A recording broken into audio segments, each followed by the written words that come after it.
भारत ने आज़ादी के बाद दो आंदोलन मुख्यतः देखा है, एक जेपी की क्रांति, एक अन्ना आंदोलन। आपका भी मूवमेंट टाइप लगता है, तो वो दोनों का अनुभव जो सामान्य वर्ग में है वो बेहतर नहीं मिल रहा। आपकी पदयात्रा से, जन सुराग से आम लोग विश्वास पैदा कर पाएंगे। पहली बात तो हम कोई आंदोलन नहीं कर रहे, मेरा आंदोलनों में कोई यकीन नहीं है। आपने जो दो आंदोलनों की बात करी, आपने उसके परिप्रेक्ष्य को नहीं समझा होगा। आंदोलन जो है वो एक तेज हथियार के जैसा है। अगर आपके हाथ में तेज हथियार है, आप एक बड़े से बड़े वृक्ष को उससे काट सकते हैं, लेकिन कितना भी आपके हाथ में हथियार बड़ा हो, आप पौधे को पेड़ नहीं बना सकते। जिस जेपी आंदोलन की आप बात कर रहे हैं, जेपी आंदोलन का लक्ष्य बिहार सुधारना नहीं था। उस आंदोलन को बढ़िया से पढ़िए और समझिए। आंदोलन का लक्ष्य था उस समय की देश की सत्ता में काबिज कांग्रेस इंदिरा गांधी को हटाना। उसमें उनको सफलता मिली। अब आप कह रहे हैं कि आंदोलन हुआ, बिहार में सफलता नहीं मिली, तो यही बात मैं आपको बता रहा हूँ। आंदोलन से समाज का निर्माण नहीं हो सकता है। जो कुर्सी पर बैठा है आप उसको हटा सकते हैं, नए समाज का निर्माण नहीं हो सकता है। अन्ना आंदोलन की आपने बात करी, तो अन्ना आंदोलन से भी जो उस समय देश में जो व्यवस्था थी वो यूपीए हट गई। सृजन का एक अपना समय और एक अपनी पृष्ठभूमि है। आप आंदोलन और क्रांति जब लोग शब्द प्रयोग करते हैं, उनको ये पता ही नहीं चलता, दोनों को मिक्स कर देते हैं। आंदोलन और क्रांति से आप लोगों को सत्ता से हटा सकते हैं, नई व्यवस्था नहीं बना सकते। और बिहार के नजरिए से, जैसा कई लोगों को लगता है कि जेपी के आंदोलन से निकले लोग ही बिहार चला रहे हैं, ये तो उन लोगों का दावा है। जेपी के आंदोलन में लालू, नीतीश और सुशील कुमार मोदी के अलावे भी बहुत लोग थे। जेपी का आंदोलन हुआ 70 के दौर में, 75-77 के दौर में। लालू जी मुख्यमंत्री बने 1990 में। तो ये कौन दावा कर सकता है कि अगर जेपी जिंदा होते तो लालू जी को मुख्यमंत्री बनाते? ही तो खुद से इन लोगों ने अपने आप को कह दिया कि हम ही जेपी के मानने वाले हैं, करने वाले हैं। महात्मा गांधी ने आंदोलन किया, देश में स्वतंत्रता का आंदोलन चला 45, 50, 100 बरस। आज कांग्रेस के लोग अगर कुछ गलती करेंगे तो उसके लिए दोष आप महात्मा गांधी को देंगे। उस आंदोलन की शुद्धता, उसके प्रभाव को कम नहीं करके आंका जा सकता है। समय के साथ उस आंदोलन से निकले हुए लोग, उसके विचारधारा वो गलत हो सकती है, लेकिन इसका मतलब ये नहीं कि जिन्होंने वो प्रयास किया वही गलत है। हनुमान नगर का मुख्य समस्या आपके नजर में क्या आया है? अभी तो हनुमान नगर आज चलना शुरू करेंगे तो आप हनुमान नगर की बात कर रहे हैं, तो फिर चलने की जरूरत क्या है? आप लोग तो यही, जो नेता है वो यहाँ आए उससे पहले आप लोग वो जो बोलता है उसी को ध्रुव सत्य मान लेते हैं। जो लोग 2 बार 3 बार से विधायक हैं बिहार में और आपके क्षेत्र में भी, उनसे जाकर आप खाली पूछिए कि अपने विधानसभा क्षेत्र के सारे पंचायतों का नाम बता दो। 3-3 बार से जो विधायक सांसद है वो अपने अपने क्षेत्र का पंचायत का नाम नहीं बता सकता है। समस्या का तो बातें छोड़ दीजिए। मैं दावा कर रहा हूं कैमरे पर, आपके विधायक अगर यहाँ के पंचायतों का नाम बता दे बिना कागज देखे हुए, तो आप जो कहिए मैं मान लेता हूँ। एक विधानसभा में औसतन 25 से 30 ग्राम पंचायत होता है। कहाँ विधायक लोग को मालूम है कि कौन 30 को पंचायत है? कोई नहीं बता पाएगा उसमें। आप पंचायत की अलग अलग समस्या, ऐसे ही थोड़ी ना 15 महीना लग रहा है। हम भी तो 6 महीना में पूरा बिहार घूम सकते हैं। एक एक जिले में 1-1 महीना, 1.5 महीना, 2-2 महीना क्यों लगता है? सिर्फ हम चल नहीं रहे हैं। चलना तो एक जनसंपर्क का तरीका है, लेकिन जितना हम चल रहे हैं सुबह से 8 बजे से अभी तक बैठ के वो काम भी कर रहे हैं कि कल जो देखा, जो चर्चा की, जो समझ में आया उसको कंपाइल भी करते हैं, उस पर चर्चा करते हैं, रास्ता कैसे निकाला जा सकता है ये समझते हैं, तभी तो बात सुधरेगा। नहीं तो सिर्फ यात्रा कर लेने से क्या होगा? आप 10-20, 50, 100 आदमी के साथ घूमिए या 10-20 हजार आदमी के साथ घूमिए, उससे तो समाधान नहीं होगा। आपके जनसंपर्क में बाढ़ समस्या आई है? बाढ़ समस्या आई है लोग बताते हैं, लेकिन बाढ़ की समस्या को समझने के लिए आपको जनसंपर्क करने की जरूरत नहीं है। 50% बिहार की कृषि योग्य भूमि पर बाढ़ का प्रभाव है या बाढ़ का खतरा है, ये सबको मालूम है। जनसंपर्क और पदयात्रा में उसका दूसरा पहलू समझ में आता है कि जितनी आधी जमीन बाढ़ से प्रभावित है, जो आधी बची हुई जमीन है, उसमें आधी जमीन जल जमाव और सूखे से प्रभावित है। तो जल जमाव मेरी समझ से बहुत बड़ा मुद्दा है जिस पर चर्चा नहीं होती है। बाढ़ की चर्चा खूब होती है, जल जमाव की चर्चा नहीं हो रही है। बिहार में करीब करीब 1/3 जमीन, बाढ़ तो कभी आएगा कभी नहीं आएगा, लेकिन जल जमाव के लिए 1/3 जमीन जल जमाव से प्रभावित है। या तो एक फसल वहां हो रहा है या वो एक फसल भी नहीं हो रहा है। कोई ऐसा ग्राम पंचायत, कोई ऐसा प्रखंड नहीं है जहां 10-20 हजार एकड़ जमीन जल जमाव से प्रभावित न हो। जो नेपाल से लगते हुए एरिया है, वहां पर नदियों का कटाव का मामला ज्यादा है, नदियों के रास्ता बदलने का मामला ज्यादा है बाढ़ से ज्यादा, क्योंकि वहां बाढ़ ज्यादातर सरकारी आंकड़ों में के हिसाब से बाढ़ वहां आता ही नहीं है। बाढ़ के जो डेफिनेशन है कि 3 दिन तक पानी वहां रहना चाहिए, 72 घंटे तक। नेपाल से नदी से पानी आया, 24 घंटे में तबाही मचाई, पानी निकल गया। तो सरकार की नजर में तो वहां बाढ़ आया ही नहीं, लेकिन तबाही बाढ़ से भी ज्यादा हुई। तो पदयात्रा आप करते हैं इन चीज की बारीकियों को समझने के लिए। बिहार में बाढ़ आता है, इसके लिए पदयात्रा करने की क्या जरूरत है? तो पटना में, दिल्ली में बैठ के आप बता सकते हैं। बिहार में पदयात्रा का जो मेरा अभी तक का अनुभव रहा है, जल संसाधन को लेकर, जल प्रबंधन को लेकर, जल प्रबंधन यहाँ इतना बड़ा विषय है कि आधी जमीन बाढ़ से प्रभावित, 1/3 जमीन जल जमाव से प्रभावित, और जो बच गया उसमें सूखे की दिक्कत।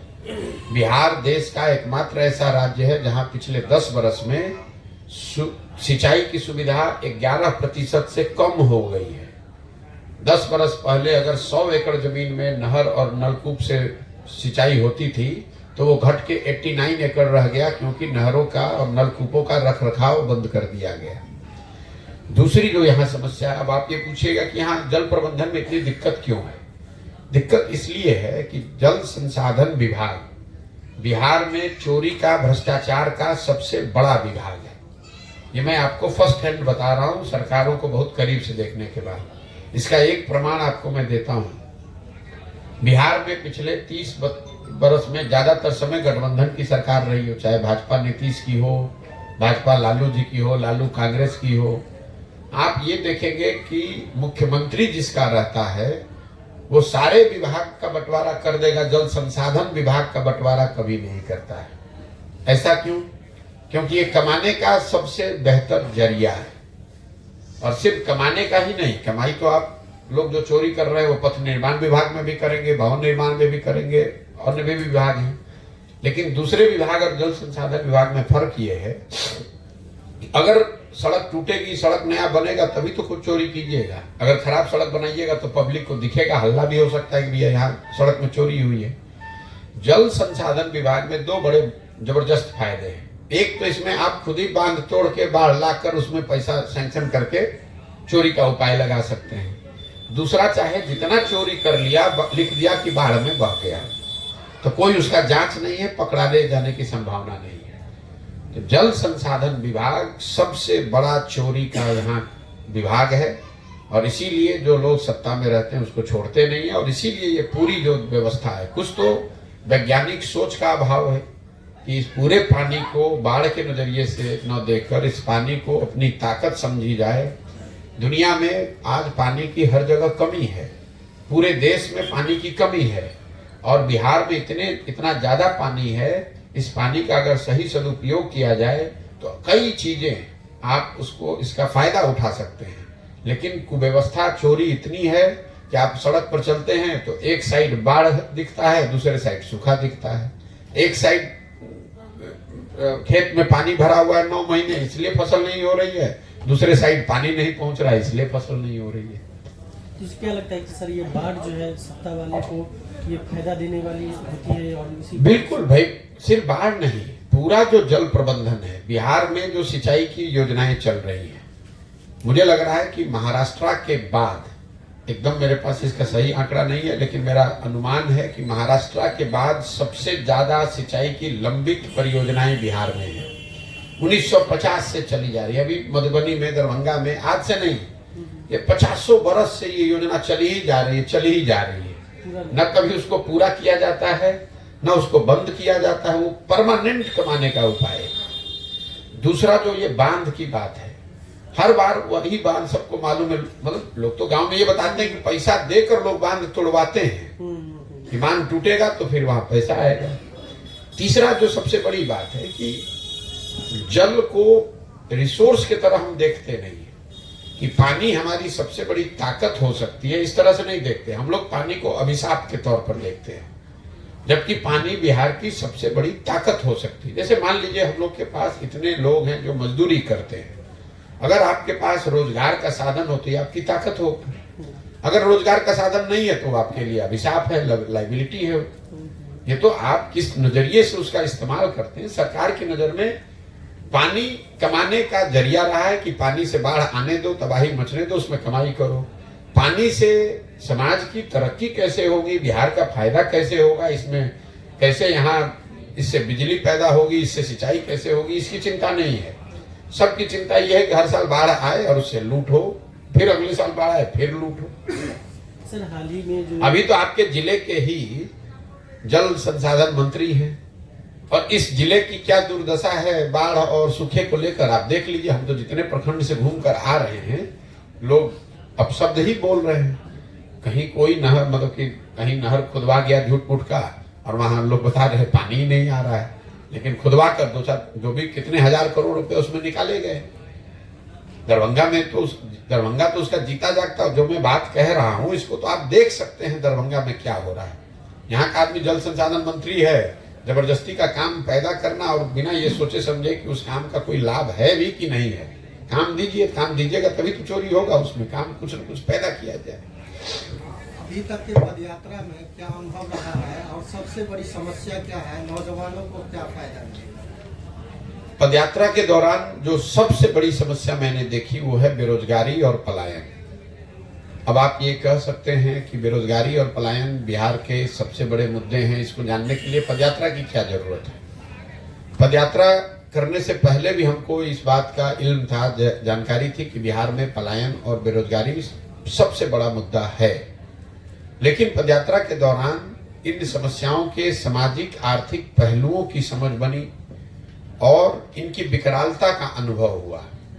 जैसे आप पलायन को ले लें, पलायन के बारे में हम लोगों की सोच है कि बिहार से आंकड़े बताते हैं कि करोड़ों लोग नौजवान बाहर जाते हैं मजदूरी करने। लेकिन जब गांव में मैं इतने दिन से घूम रहा हूं तो मैंने पाया कि पलायन सिर्फ गरीबों का मुद्दा नहीं है। गरीब घर के बच्चे मजदूरी करने के लिए बाहर जा रहे हैं, लेकिन जो बिहार के नजरिए से समृद्ध परिवार हैं उनके बच्चे भी पलायन कर रहे हैं, वो नौकरी और पढ़ाई के लिए पलायन कर रहे हैं। पलायन हर परिवार को इफेक्ट कर रहा है। गरीब का जो बच्चा है उसको मजबूरी में जाना है, और जो समृद्ध परिवार के बच्चे हैं उनकी भी मजबूरी है कि उनको भी जाना है। परिवार की परिकल्पना ही बिहार में पलायन ने खत्म कर दिया। मान लीजिए हम 15 महीने से चल रहे हैं पैदल, तो बहुत आदमी बताता है भैया ये तो घर परिवार छोड़कर 15 महीने से चल रहे हैं। लेकिन जो आदमी ये बात बता रहा है उसको खुद नहीं इस बात का एहसास है कि उसके बच्चे भी 15 महीना में 1-2 बार ही घर आते हैं, क्योंकि लोगों ने इसको अपने जीवन की सच्चाई मान लिया। तो गांव के गांव 40 से 50% युवा जो है गांव का वो बाहर ही रहता है। जहां बाढ़ प्रभावित जो गांव पंचायत है वहां ये दर 70-80% है। ऐसे परिवार गांव में आप जाएंगे तो आपको ज्यादातर महिलाएं, बच्चे और बूढ़े मिलते हैं, नौजवान नहीं मिलते हैं। ऐसे परिवार जिसमें पति पत्नी बाल बच्चे माता पिता साथ में रह रहे हो, ये इक्का दुक्का ही गांव बचे हुए हैं, इक्का दुक्का ही घर बचे हुए हैं गाँव में। होली, दशहरा, दिवाली लोग साथ में परिवार मनाए, इसकी परिकल्पना ही धीरे धीरे खत्म हो गई है। यही हाल कमोबेश बेरोजगारी का है। बेरोजगारी ऐसा नहीं है कि जो गरीब है उसके लिए बड़ा मुद्दा है कि हमारे बच्चे को नौकरी कैसे मिलेगी। जो यहाँ समृद्ध परिवार है वो भी अपने बच्चों के रोजगार के लिए उतना ही परेशान है। जो सो कॉल्ड यहाँ पर बड़े किसान हैं, 20 बीघा 25 बीघा की खेती कर रहे हैं, जो छोटे मोटे व्यवसाय करने वाले लोग हैं, वो भी आकर अपने बच्चों के 20-25 हजार रुपए सरकारी नौकरी के लिए भी हाथ जोड़ने को तैयार है। संविदा पर तमाम लोग ऐसे काम करते हुए जब मुझे गांव में मिलते हैं, 6,000, 10,000, 12,000 रुपए पे नौकरी कर रहे हैं। उनसे पूछिएगा, वो 10 बीघा का मालिक है, लेकिन 10,000 रुपया के लिए भी, नौकरी के लिए कुछ भी करने को तैयार है। तो बेरोजगारी और पलायन ये सर्वस्पर्शी समस्या है, सबसे बड़ी और सबसे ज्यादा दुखद। आपने कहा 55% विकल्प की तलाश में है। 50 से 55% है। 55%। वैसे राज्य विकल्प की तलाश में नहीं है, वो उनकी मांग है, उनकी सोच है कि ऐसा होना चाहिए। तो वैसे राज्य में जहाँ जाति एक हकीकत है, जहाँ की सारी पार्टियां विधानसभा में प्रस्ताव पारित करके जातिगत सर्वेक्षण के पक्ष में अपना मत रखते हैं, और यहाँ की हकीकत है कि यहाँ जाति से नकारा नहीं जा सकता। सुशील मोदी एक उदाहरण है, जिनको अगरों ने कभी नेता नहीं माना और पिछड़ों के वो नेता कभी बन नहीं पाए। वैसी परिस्थिति में आप अपने आप को विकल्प के तौर पर क्या मानेंगे? देखिए, ये पहली बात तो आपका और बिहार के राजनीति को पर चर्चा करने और कवर करने वाले लोगों का ये भ्रम है कि जाति सिर्फ बिहार में है। आप बिहार में राजनीति को कवर करते हैं, आप आंध्र प्रदेश तो नहीं गए हैं, तमिलनाडु की राजनीति का आपने अध्ययन नहीं किया है, उत्तर प्रदेश की राजनीति, गुजरात की राजनीति को उतनी बारीकी से आप नहीं समझते हैं। वहां पर भी इतनी ही जाति है जितनी यहाँ जाति है। मैंने देश भर में काम किया है, इस बात को समझ लीजिए। जाति जो है वो एक समाज की बड़ी सच्चाई है। हर वो चीज जो समाज का हिस्सा है वो राजनीति में भी उसकी भूमिका होगी। अगर समाज में गरीबी है तो राजनीति में भी गरीबी एक मुद्दा होगा। अगर समाज में भ्रष्टाचार है तो राजनीति में भी उसका असर आपको दिखेगा। लेकिन जाति को समझना एक बात है और जाति की राजनीति करना दूसरी बात है। मुझे या जनसुराज को जाति की समझ यहाँ किसी भी दूसरे जाति के नेता से ज्यादा है, लेकिन हम जाति की राजनीति की बात नहीं करते हैं, हमें वो करना नहीं है। और ये सिर्फ हमारी बात नहीं है, बहुत सारे लोग जो बड़े नेता हैं उनको जातियों की बहुत अच्छी समझ है, लेकिन ये जरूरी नहीं है कि वो जाति की राजनीति करते हैं। आपने कहा कि बिहार में तो हर आदमी जाति की राजनीति कर रहा है, ये आपका भ्रम है। हर आदमी जाति की राजनीति नहीं कर रहा है। मैं रोज कैमरे पर कहता हूं, आपको क्या लगता है कि लालू जी जाति की राजनीति करते हैं? ऐसा आपको लगता है? हम रोज कहते हैं कि लालू जी जाति की राजनीति नहीं करते हैं। लालू जी अगर जाति की राजनीति करते तो वो ये कहते कि कोई यादव समाज का आदमी ही बिहार का मुखिया मुख्यमंत्री होगा और सब यादव जी लोग, आप लोग लालटेन को वोट दीजिए। लालू जी तो ये नहीं कह रहे हैं। लालू जी ये कह रहे हैं कि हमारा लड़का मुख्यमंत्री होगा और सारे यादव समाज के लोग, हमको आप लोग वोट दीजिए। तो ये जात की राजनीति कहाँ हुई? ये तो लालू जी तो अपने परिवार, अपने बेटे की राजनीति कर रहे हैं। ये तो समाज की अज्ञानता है कि उसको लगता है कि भाई हमारे जात के हैं, इनको भाई यादव समाज में लोग पिछड़े नहीं हैं। अगर बिहार देश का सबसे गरीब और पिछड़ा राज्य है और 14% आबादी यादव समाज की है, तो स्वाभाविक है कि सबसे ज्यादा पिछड़ों की अगर संख्या के हिसाब से आप देखेंगे तो सबसे ज्यादा गरीब तो यादव ही मिलेंगे आपको। तो जाति की राजनीति, और दूसरी बात कि बिहार में हर आदमी जाति पर वोट करता है, ये भी आपका भ्रम है। अगर बिहार में हर व्यक्ति जाति पर वोट करता तो नरेंद्र मोदी को बिहार में वोट कर कौन रहा है, ये बता दीजिए हमको। उनके जाति का तो बिहार में कोई नहीं रहता है। मुसलमान तो जाति पर नहीं वोट कर रहा है, वो लालटेन को जाति के नाम पर तो नहीं वोट कर रहा है। 20% की उनकी आबादी है, वो तो भाजपा के डर से उनको वोट कर रहा है। तो वोटिंग जो है वो सिर्फ इतना सीधा नहीं है कि अरे भैया सब जाति पर होता है, सब जाति पर वोट होता है। अगर ऐसा होता तो जिस जाति समूह का, जिस जाति का कोई नेता बन जाता वो तो कभी नहीं हारता, उसका सीट ऊपर नीचे कभी नहीं होता, क्योंकि जाति की संख्या प्रोपोर्शन तो फिक्स है। संविधान में अवसर की समानता का अधिकार दिया है जी। ऐसे में आरक्षण के प्रति अपना नजरिया स्पष्ट करें। बिल्कुल आरक्षण के पक्ष में है। जो संवैधानिक व्यवस्था बनाई गई है, जो शब्द प्रयोग आपने कहा, अवसर की समानता, संविधान बनाने वाले लोगों ने ये कहा कि आरक्षण लागू हो और ये समय सीमा तक हो, 20 वर्ष के लिए किया जाए। क्यों कहा? क्योंकि उनकी सोच थी कि 20 वर्ष में अवसर की समानता सबको मिल जाएगी। अवसर की समानता क्या है? अवसर की समानता सिर्फ नौकरी नहीं है, अवसर की समानता ये भी है कि सबको एक तरह के विद्यालय में पढ़ने का भी अवसर मिले। अवसर की समानता ये है कि कोई बच्चा भूखा भी न सोए। तो अगर कोई बच्चा, उसको पढ़ाई करने की सुविधा नहीं है, उसको भोजन नहीं है, उसको रहने का घर नहीं है, उसका मुकाबला आप ऐसे लड़के से कराएंगे जो अच्छे स्कूल में पढ़ रहा है, जिसको 4 ट्यूशन दिया जा रहा है, जिसको खाना बढ़िया मिल रहा है, तो अवसर की समानता नहीं हुई। तो कई लोग ये सवाल पूछते हैं कि आरक्षण कब तक? आरक्षण तब तक जब तक अवसर की समानता सामाजिक आर्थिक नजरिए से न हो जाए। तो ऐसा नहीं है कि 20 वर्ष के लिए प्रावधान किया गया और आरक्षण को अब बढ़ाया जा रहा है। जिस दिन ये सारे वर्गों के आर्थिक सामाजिक आंकड़े पैरामीटर में या सारे समाज के लोग करीब करीब बराबर हो जाए, थोड़ा कम या ज्यादा, तब आपको आरक्षण हटाए जाने की बात करनी चाहिए। जब तक अवसर की समानता न हो तब तक आरक्षण रहना चाहिए, ताकि जिनको अवसर थोड़ा कम मिला पढ़ाई में, आर्थिक वजहों से, सामाजिक कारणों से, उन लोगों को हाथ पकड़कर आपको थोड़ी मदद करनी पड़ेगी। सर, हाल ही के दिनों में अभी जो विधानसभा चुनाव हुए, और दूसरी एक और बात महत्वपूर्ण आप लोग समझिए, ये बिहार में जो आरक्षण का जो भूत चलाया जाता है, दायरा बढ़ाने, इसका भूत आप समझिए क्या है। टोटल सरकारी नौकरी में बिहार के 1.57% लोग ही हैं। चपरासी से लेके मुख्य सचिव तक सबका संख्या जोड़िएगा तो वो है 1.57%। जो बिहार की आबादी है उसका 1.57% ही सरकारी नौकरी में है। तो अगर आप उसमें आरक्षण का दायरा बढ़ा भी दीजिएगा तो कुछ हजार लोगों को फायदा होगा। 98.5% जो आबादी है वो तो उस दायरे में आती ही नहीं है, वो सरकारी नौकरी में है ही नहीं। तो आप आरक्षण चाहे 100 कर दीजिए, उससे कैसे उसकी गरीबी दूर होगी। इस संदर्भ में हम आपका नजरिया जानना चाहते हैं, आपका क्या, मान लीजिए आप आएंगे। हमारा नजरिया हमने आपको बता दिया, जो भी संविधान के अनुसार व्यवस्था बनाई गई है वो व्यवस्था होनी चाहिए। लेकिन मेरा नजरिया ये है कि समाज में सुधार तब होगा जब इनको अवसर की समानता शिक्षा में दी जाए, अवसर का समानता भूमि में दिया जाए, अवसर की समानता पूंजी में दी जाए।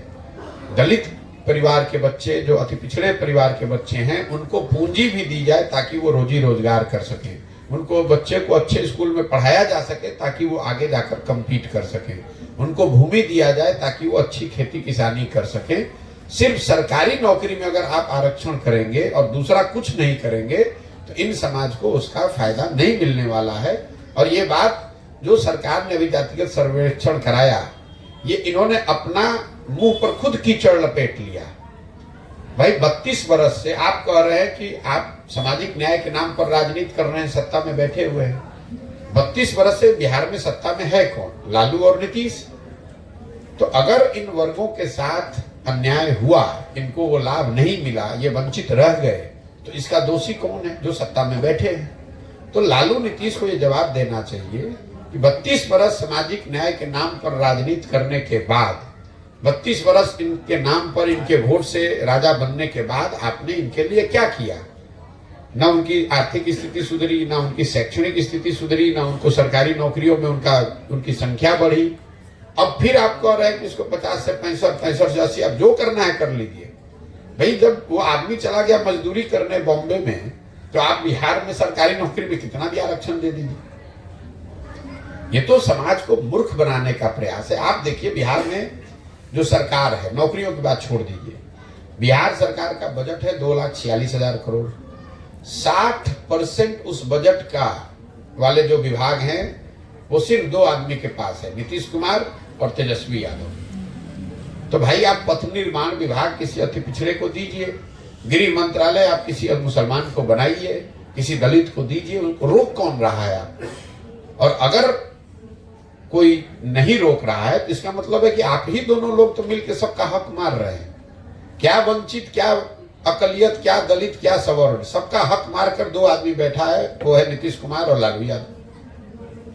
सर, हाल ही के दिनों में जो कांग्रेस को करारी हार हुई है, उसके बाद जो है अब पीएम फेस के लिए नीतीश कुमार का चर्चा उठने लगा है कि इंडिया गठबंधन। मेरे भाई, ये चर्चा आप लोग बिहार में, चूंकि आप बिहार के पत्रकार हैं, तो स्वाभाविक तौर पर आपको नीतीश कुमार बहुत बड़े तोप दिखते हैं।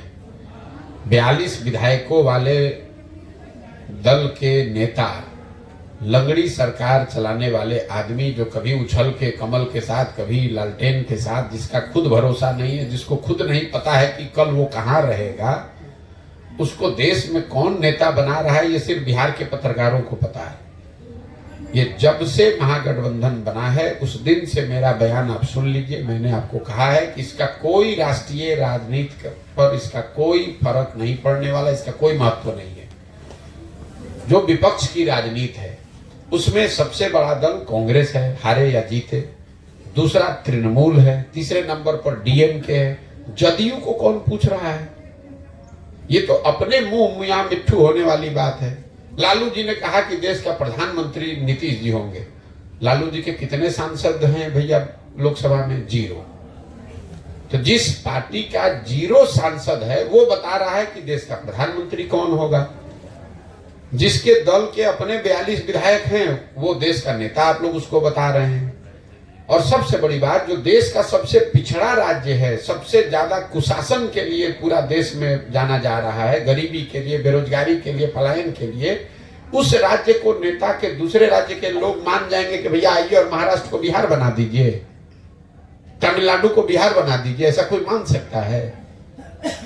ये मतलब कॉमन सेंस जो है, लॉजिक जो है, इसके लिए आपको कोई राजनीति का ज्ञाता नहीं होना है। इतनी समझ तो लोगों को है कि आप केरल में जाइएगा तो केरल के लोग कहेंगे कि हम केरल को बिहार जैसा बनाना चाहते हैं। किस आधार पर आपको कोई नेता वहां मानेगा? आपके पास संख्या बल है नहीं, आपके पास पैसा साधन वर्कर है नहीं, आपने गवर्नेंस के आधार पर ऐसा कोई मॉडल खड़ा नहीं किया जिसको देश भर फॉलो करना चाहता है। तो किस आधार पर आपको कोई नेता मान लेगा? इसके लिए आप लोग रोज कौन किससे मिला, अरे कितने बार मिल ले, कितने बार नाश्ता कर ले, कितनी बार चाय पी ले। नीतीश कुमार, हम देखिए रोज रोज इस तरह की भविष्यवाणी नहीं करते हैं। मैंने जीवन में एक बार बंगाल के बारे में बताया कि चाहे देश में जो लोग भी समझें, भाजपा को 200 नहीं, भाजपा को 100 सीट भी नहीं आएगा। और अगर आया, ये आकलन मेरा गलत हुआ तो मैं संन्यास ले लूंगा। भाजपा को 77 सीट आया, आपने देखा। मैंने अभी कुछ दिन पहले आपको बताया है, आपको भी बता देता हूं। नीतीश कुमार का राजनीति का ये अंतिम दौर चल रहा है। कुछ महीने खींच तौर के वो चल पाएंगे। लोकसभा में जदयू को 5 सीट नहीं आएगा। अगर आ गया तो पूरे बिहार की जनता के सामने खड़ा होकर माफी मांगेंगे। नहीं आएगा 5 सीट। उसके बाद कितने दिन नीतीश की राजनीति चलती है, कितने दिन कुर्सी पर रहते हैं, कोई नहीं जानता है। 2 दिन में गिरेंगे कि 2 महीना में गिरेंगे। इनके पास 117 विधायक थे 2014 में, और जब लोकसभा चुनाव में 2 सीट आया तो पद से इस्तीफा देना पड़ा। राजनीति में इतना प्रेशर होता है, जब तक आप जीत रहे तो आप ही माई बाप हैं, जब हारिएगा तो जो माई बाप कहता है वही आपको कुर्सी से उलाटता भी उतने ही तेजी से। 1 मिनट नहीं लगता है लोगों को रंग बदलने में। तो नीतीश कुमार का अंतिम दौर चल रहा है राजनीति का। मानसिक और राजनीतिक दोनों तौर से नीतीश कुमार कमजोर पड़ गए हैं। जिस तरह का शब्द प्रयोग करते हैं, और देखिए ऊपर वाला जो है ना, नियति जो है वो बहुत ताकतवर चीज है। नीतीश कुमार की ये दुर्दशा हुई है कि जो कुछ भी उनका था, नियति ने उन्हीं के व्यवहार, उन्हीं के मुंह से बर्बाद करा दिया। नीतीश कुमार लालू जी के जंगल राज के खिलाफ उनका एक चेहरा, एक व्यक्तित्व, एक पहचान थी।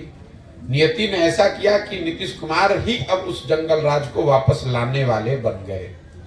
नीतीश कुमार की छवि थी कि आदमी बिल्कुल सोच समझकर बोलने वाला व्यक्ति है, और अब ऐसे ऐसे शब्द वो बोल रहे हैं कि पूरा देश हंस रहा है और बिहार के लोग उस पर शर्मसार हो रहे हैं। नीतीश कुमार की छवि सुशासन की थी। आज अगर किसी आदमी को बिहार में कुशासन, भ्रष्टाचार के लिए गाली पड़ रहा है तो नीतीश कुमार है। तो नियति की जो इन्होंने किया है दूसरों के साथ, वही चीज नियति इनसे खुद से करा रही है, और ये सुनिश्चित करेगी कि जब ये कुर्सी से हटे तो इनके पास कुछ नहीं बचेगा। लोग अगर 5 वर्ष पहले छोड़ दिया होता तो कम से कम इतिहास में लोग याद करते कि इस आदमी ने बिहार को सुधारने का प्रयास किया।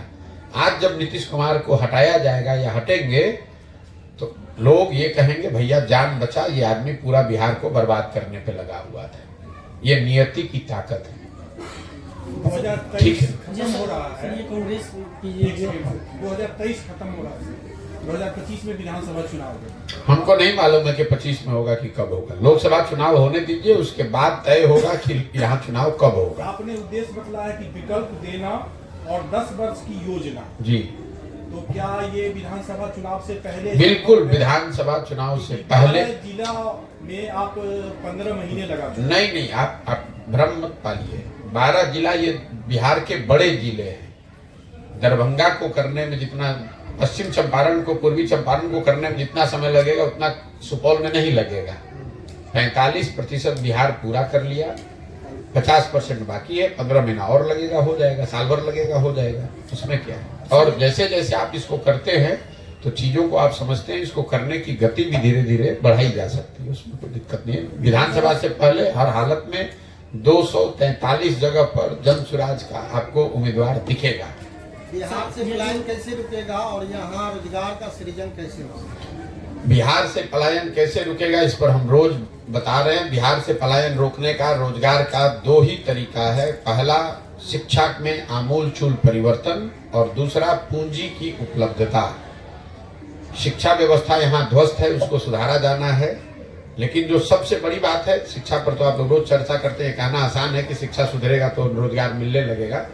जो दूसरी बड़ी बात है, बिहार के पलायन को अगर आप समझना चाहते हैं तो यहाँ पलायन लोगों का नहीं है।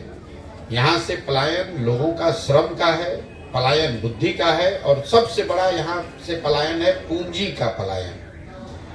बिहार में रोजगार और पलायन रोकने का जो सबसे सटीक तरीका है कि लोगों के हाथ में पूंजी उपलब्ध कराया जाए, ताकि लोग अपने अपने क्षमता के अनुसार कुछ न कुछ स्वरोजगार कर सके। अब आप कहिएगा कि अभी ये क्यों नहीं और आप कैसे कर दीजिएगा। बिहार में पूंजी लोगों के पास इसलिए नहीं है कि पूंजी के 2 स्रोत हैं। पहला, जो आप कमाते हैं और कमाकर जो पैसा बचाते हैं वो आपके लिए पूंजी बनता है। दूसरा, जो पैसा आप बचाने के अलावा जब जो जरूरत पड़ती है आप बैंक से लोन लेते हैं। मान लीजिए कि आपने अपने आमदनी से 1 लाख रुपया बचाया, आपको घर बनाना है 10 लाख रुपए का, तो 1 लाख रुपया आप अपना लगाते हैं, 9 लाख रुपया बैंक का लेते हैं, 10 लाख का घर बनता है। तो बिहार इस चीज को देखने के लिए रिजर्व बैंक ऑफ इंडिया एक आंकड़ा जारी करता है जिसको कहते हैं क्रेडिट डिपॉजिट रेशियो, कि समाज के तौर पर कितना पैसा आप बैंक में बचा करके जमा कर रहे हैं और कितना पैसा बैंक वाले लोन दे रहे हैं। आरबीआई ये आंकड़ा जारी करता है, उसको देख लीजिएगा। देश के स्तर पर क्रेडिट डिपॉजिट रेशियो है 70%। मतलब अगर भारत भर के लोगों ने बैंकों में 100 रुपया जमा किया तो बैंकों ने 70 रुपया ऋण के तौर पर समाज को वापस किया, घर बनाने के लिए, गाड़ी चलाने के लिए, उद्योग व्यापार करने के लिए। बिहार में सीडी रेशियो है 40%। 1990 में जब लालू जी मुख्यमंत्री बने तो सीडी रेशियो था 40%। लालू जी का जो जंगल राज चला तो वो घटते घटते हो गया 28%। और जब नीतीश कुमार जब मुख्यमंत्री बने तो 28% सीडी रेशियो था, और अभी उनके 18 साल के प्रयास के बाद ये बढ़कर फिर हुआ 40%। इसका असर क्या होता है इसको समझिए। पिछले वर्ष बिहार की गरीब जनता ने बैंकों में जमा किया 4,61,000 करोड़ रुपया। समझिए इस बात को, पूरे बिहार में लोगों ने जमा किया 4,61,000 करोड़ रुपया। 40% सीडी रेशियो का मतलब है कि बैंकों ने ऋण के तौर पर दिया 1,61,000 करोड़ रुपया। बाकी पैसा कहाँ गया? 2,80,000 करोड़। वो पैसा बैंकों ने यहाँ से ट्रांसफर कर दिया उन राज्यों में जहाँ उद्योग धंधे लग रहे हैं, जहाँ विकास हो रहा है। तो 1990 से पिछले वित्तीय वर्ष तक का आरबीआई का आंकड़ा देखिएगा तो आपको पता चलेगा कि यहाँ से, बिहार से 26 लाख करोड़ रुपया बिहार के लोगों का पैसा। आप और हम सोच रहे हैं कि कोई बॉम्बे से आके वो चीनी मिल लगा दे 5,000 करोड़ रुपया का। बिहार के लोगों का 26 लाख करोड़ रुपया बैंकों ने यहाँ से ट्रांसफर कर दिया दूसरे राज्यों में, महाराष्ट्र में, तमिलनाडु में, केरल में, पंजाब में। वहां पर सीडी रेशियो कितना है? उन राज्यों में सीडी रेशियो है 90, 95, 100, 105। मतलब अगर आंध्रा में 100 रुपया लोगों ने बैंकों में जमा किया तो बैंकों ने 105 रुपया ऋण दिया। तो हम लोग यहाँ से खाली अपने बच्चों को मजदूर बनाकर नहीं भेज रहे हैं, यहाँ से हम लोग अपने बच्चों को मजदूर बनाकर भेज रहे हैं, जो हमारे समाज का पढ़ा लिखा आदमी है उसको पढ़ा लिखा कर मैनेजर बनाकर भेज रहे हैं, और जो पैसा हम लोग बचा रहे हैं इस पैसे को भी हम लोग उन राज्यों में भेज रहे हैं जहाँ उद्योग धंधे लग रहे हैं। तो बिहार, जो दुनिया भर के विद्वान बता रहे हैं लोग, अगर बिहार में क्रेडिट डिपॉजिट रेशियो को सुधार दिया जाए तो हर साल यहाँ 2 से 2.5 लाख करोड़ रुपया अलग से इन्वेस्ट होने लगेगा, और उससे यहाँ पलायन और रोजगार का सृजन होगा, पलायन रुकेगा। और ऐसा नहीं है कि ये बैंकों की मनमर्जी है कि वो जितना चाहे दे जितना ना दे। ध्यान रखिए, बैंकों पर ये वैधानिक जिम्मेवारी है कि उनको कम से कम 70% लोन देना है हो, और उस कमिटी को खुद चीफ मिनिस्टर, मुख्यमंत्री बिहार के हेड करते हैं। लेकिन हो ये रहा है कि जैसे मुख्यमंत्री का बात थानादार नहीं सुन रहा है, अफसर नहीं सुन रहा है, वैसे बैंक वाले भी नहीं सुन रहे हैं। आप जरा अंदाजा लगाइए कि अगर 26 लाख करोड़ रुपया बिहार में रहा होता तो कितने ज्यादा लोगों ने घर बनाया होता, कितने ज्यादा लोगों ने मोटरसाइकिल कार खरीदा होता, कितने लोगों ने खाद सीमेंट कपड़े का व्यापार कर लिया होता। जब ये इकोनॉमिक एक्टिविटी बढ़ेगी तभी तो रोजगार मिलेगा। यहाँ भाई, यहाँ के लड़के जाके बॉम्बे में घर बना रहे हैं, यहाँ घर बनने लगेगा तो यहीं पे घर बनाएगा, क्यों जाएगा बॉम्बे? लोग राज मिस्त्री का काम करने इसलिए तो जा रहे हैं कि यहाँ घर उतने नहीं बन रहे हैं। घर क्यों नहीं बन रहा है? 90% घर जो देश में बन रहा है वो तो लोन पे बन रहा है। अगर आपको लोन मिलेगा नहीं तो आप घर बनाइएगा कैसे? अगर आपके पास अभी बचत का पैसा 1 लाख है, आप 2 कमरे का घर बना रहे हैं, 10 लाख का आपको लोन मिलेगा तो आप 6 कमरे का घर बनाइएगा और कमा के धीरे धीरे पैसा वापस कीजिएगा। तो ये जो पूंजी की अनुपलब्धता है, क्रेडिट की जो, और बिहार में इसकी कोई चर्चा नहीं करेगा। आप यहाँ जो फिनांस मंत्री है उसको बुलाकर पूछिएगा क्रेडिट डिपॉजिट रेशियो होता क्या है, तो उसको भी नहीं मालूम है। तो यहाँ सुधार होगा कैसे? आप इतने दिन से पत्रकारिता कर रहे हैं, किसी ने आपको ये बताया कि बिहार से 26 लाख करोड़ रुपया बैंकों ने ट्रांसफर किया है पिछले 30 वर्ष में? कोई बात नहीं करता, नीतीश कुमार भी नहीं बात करते। हम आपको कैमरे पे कह रहे हैं, कोई अगर झूठला दे तो मैं जो कहिएगा मैं मान लूंगा। इतना पैसा यहाँ के लोगों का, हमारा आपका बचत का पैसा बैंक दूसरे जगह भेज रहे हैं, सरकार सो रही है। सरकार नौकरी या नौकरी में आरक्षण की बात कर रही है। अरे ये पैसा जब यहाँ लगेगा तब तो यहाँ के हर घर में बच्चों को रोजगार मिलेगा। सर ये जो भाई आप खत्म करेंगे हमारा और करेंगे।